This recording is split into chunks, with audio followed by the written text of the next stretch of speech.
උතුරු ජපානයේ ඉරිදා සවස් යාමය වන විටදී ප්‍රබල භූකම්පන තත්ත්වයක් ඇති වුණා. ඒ නිසා එකී කලාපයම යම් ආකාරයක කම්පනයට ලක් වුණා. ඒ වගේ මේ සම්බන්ධයෙන් සුනාමි අනතුරු ඇඟවීම් නිවේදනද නිකුත් කර තිබුණා.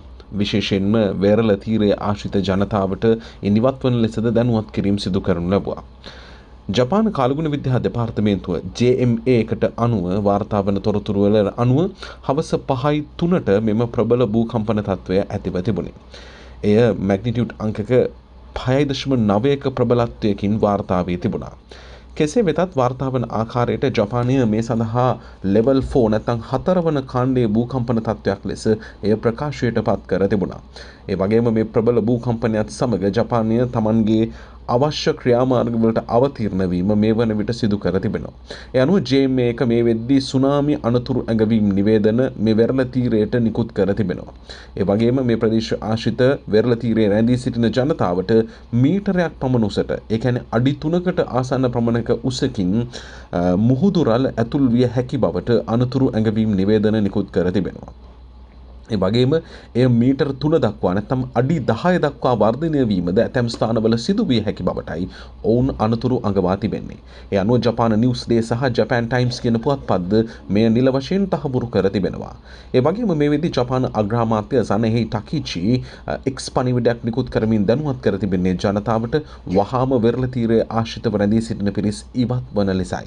ඒ අනුව සුනාමි රළ පහර ඇතුල් විය හැකි බවට විශ්වසනීය තහවුරුවක් පවතින බවද ඔහු නිවේදනය කර තිබෙනවා. එලෙසින්ම ජපානය මේ වෙද්දී සුනාමි අනතුරු සහ භූකම්පන වලට දැඩි විවෘත වුණු රාජ්‍යයක් බවට පත්ව තිබෙනවා. විශේෂයෙන්ම JMA එක මේ නිවේදන නිකුත් කරනු ලබන්නේ විද්‍යාත්මක තොරතුරු සියල්ල පදනම් කරගෙනයි.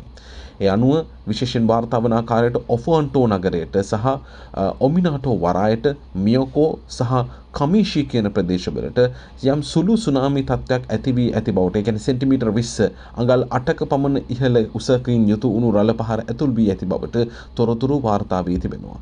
කෙසේ වෙතත් මේ වෙද්දී ජපානය භූකම්පන වලට නිරාවරණය වෙමින්, සුනාමි අවදානම් වලට නිරාවරණය වෙමින් ඒවා සාර්ථකව ව්‍යර්ථ කරන්නට, ව්‍යර්ථ කිරීම යනු සාර්ථක ලෙස ජනතාව ඉන් ඇතිවිය හැකි ප්‍රශ්න වලින්, ඉන් ඇතිවිය හැකි අනතුරු වලින් ඉවත් කරගන්නට ඉතාමත් සාර්ථක වැඩපිළිවෙළවල් ක්‍රියාත්මක කරමින් පවතිනවා.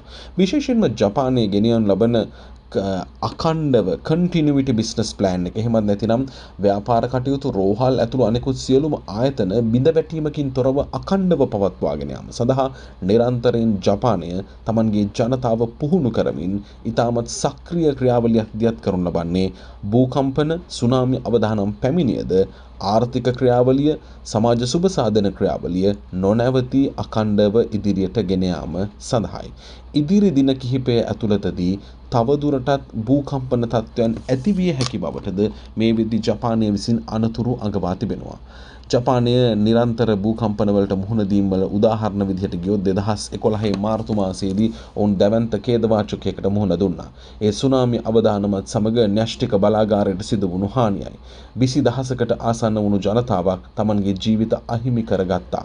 ඒ වගේම මේ ෆුකුෂිමාහි සිදු වුණු න්‍යෂ්ටික බලාගාරයේ න්‍යෂ්ටික වශයෙන් යම් ආකාරයක බලපෑමක් ඇති ද්‍රව්‍ය මුහුදට එකතු වීම කියන කාරණය නිසා ජපානයේ දැඩි අර්බුදයකට මුහුණ දෙනු ලැබුවා. මේ 2011 මුහුණ දුන්නු අර්බුදයත් සමග ඔවුන් මේවාට සූදානම් වීම ඉතාමත් දැඩි සැලසුමකට අනුව ක්‍රියාත්මක කිරීම සිදු කරමින් පවතිනවා.